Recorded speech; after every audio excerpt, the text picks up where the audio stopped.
Hello and welcome to my online Bible study featuring some of the ideas of Søren Kierkegaard, the Danish philosopher and theologian.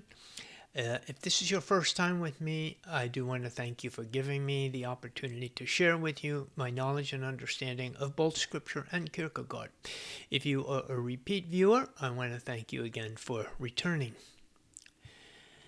If someone were to stop Kierkegaard on the street and ask him to prove the existence of God, he'd probably laugh at them and ask if that person really understood how foolish his question was. And we'll talk about this in a minute, but first we have to take a little time to talk about what Kierkegaard believes and says about truth. What is it, and how do we find it? Kierkegaard writes that it would be foolishness to think there's any shortcut to acquiring truth other than struggling for it. And I think that most of us would agree with that statement. He then adds that Pilate's question to Jesus when he said, "What is truth?" revealed his own foolishness, that he didn't really recognize the truth when it stood right before him. Today, many see Jesus in the same way perhaps that Pilate saw him. They fail to see that not only did Jesus speak the truth, but that he was the truth. Kierkegaard has a reputation of being very difficult to understand, and that certainly is true. But I found that he's even more difficult to teach. So you may have to watch this video at least maybe another time, maybe 2 times, if you want to get the most out of it. And please, if you have any questions at all, please attach them as comments below, and I will try to answer them the best that I can. Now, I just want to start off with some statements from Kierkegaard that help us to understand his point of view on truth. He says, "Truth is not the sum of statements, or a definition, or a system of concepts, but a life. Truth must be lived in order to become truth. One knows the truth only when one is in the truth." Christ claimed something that no other man claimed, to be not only the way and the life, but also to be the truth.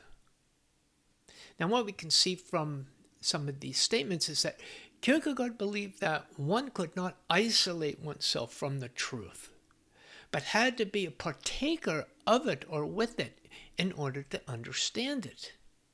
And at this point, it would be very helpful if we talk a little bit about Kierkegaard's view on meditation or reflection. He has a lot to say in some of his books, but we're going to just take a condensed view of it right now. He teaches us that if we can meditate or reflect, we would do it in 2 different ways, either objectively or subjectively. Now, in the objective manner, truth becomes an object, and the subject, which is the individual, is disregarded and no longer important. But if, on the other hand, we do subjective reflection or meditation, truth becomes personal. It's a personal appropriation or acquired as a life. It becomes inwardness as one immerses oneself in this subjectivity. It's very important that we pay close attention to his use of the word inwardness here. In order for truth to become inward, it must become personal. And this is what he means by subjective reflection. And that requires immersion in truth. Immersion gives the picture of one being completely absorbed or overcome in the truth. He says that many think that they can possess the truth as an object, away from subjectivity, and thereby to protect it from subjectivity, as if subjectivity were the problem. What he means here is that people think that if they understand the truth as an object, that they will have an absolute truth, whereas they do not consider subjective truth as absolute because it changes constantly, just like opinions in their view. The major difference between them is that in subjective reflection, we become related to the truth, whereas objective truth isolates us as being separate from the truth, as it disregards the subject, which is the individual. So objective truth actually becomes an illusion of the abstract, because it becomes only a representation of the truth rather than the truth itself. Abstraction is when something is no longer thought of in its true existence, but only as a representation or a part of something else. And as a representation, it no longer truly exists. An example would be a group of individuals being represented as a mob.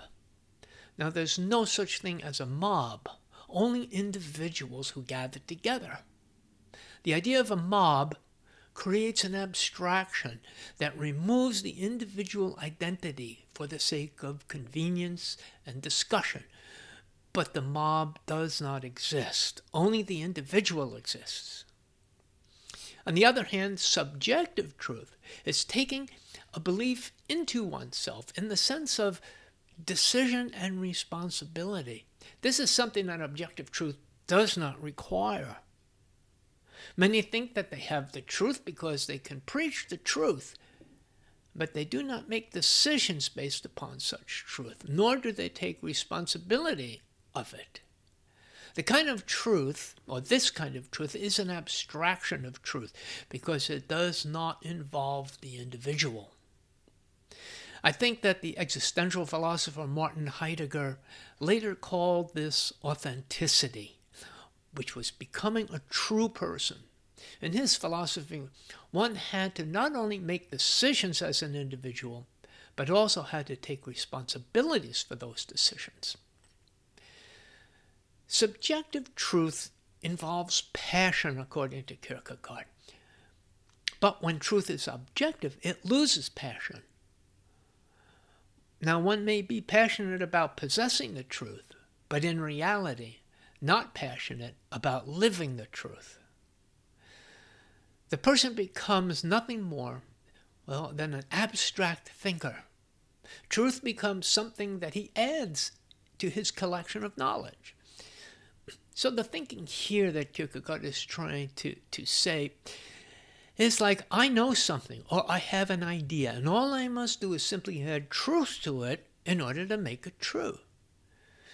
It has nothing to do with the one who has the knowledge or the idea, nor the personal involvement with it. But when apprehended subjectively, truth becomes inwardness, and its passion becomes part of the infinite, according to Kierkegaard. Why the infinite? Because truth is infinite. So now we're finally able to take a look at the truth in relationship to the proof in God's existence in Kierkegaard's terms. How does one come to this true understanding of God? Is knowledge of God objective, or is it subjective?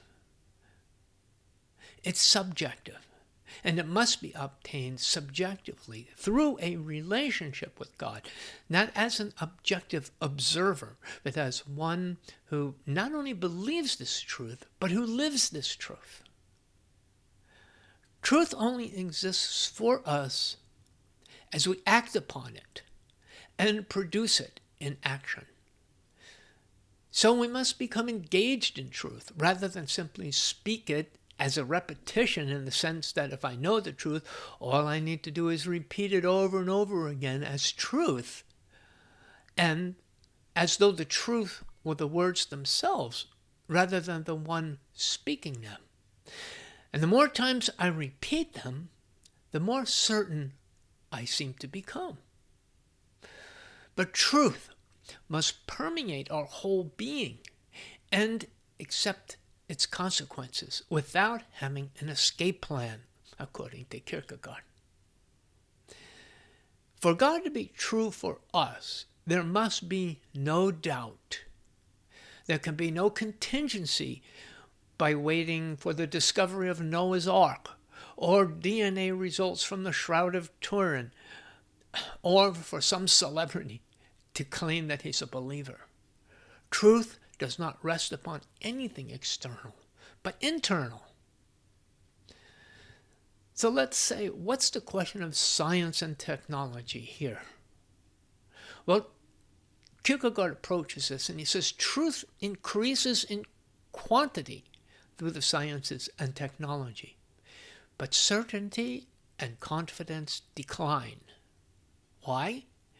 Because science and technology do not produce truth, but rather produce facts. Such facts are external to the individual and therefore cannot become truth because, as Kierkegaard shows, they lack inwardness in the individual as certainty or certitude and as passion or confidence. One cannot bring science and technology into the heart, and therefore it prevents inwardness in the way that Kierkegaard defines it. And Kierkegaard asks the question, what does man lack? Well, he lacks certitude. He lacks certainty in the truth. And this comes with inwardness, and it shows itself with passion. I think that we can see this when we truly believe something, we become very passionate about it. The two seem to go hand in hand. Kierkegaard says that philosophers and theologians strive to come up with proofs of God's existence. And although many of these proofs seem brilliant, they all fail to bring certainty because they lack inwardness by becoming nothing but abstract ideas, void of the subjective individual. So, for instance, we have the ontological argument for the proof of God's existence, and it says, God is that which nothing greater can be conceived. Now, you may want to think about that for a minute, but I'll repeat it once more. It says that God is that which nothing greater can be conceived. Now, whether or not you accept this as the proof of God's existence or not isn't really the point here. The point is that such an argument, no matter how brilliant it is or sounds, it fails to enter into the heart of man through inwardness, and therefore fails to create the proper certitude or passion. You might argue, as I did when I kind of first started reading this about Kierkegaard, that, well, you could become passionate about any argument, can't you? The answer, I think, is yes. But the passion that Kierkegaard is speaking about is one created in the heart of man through inwardness.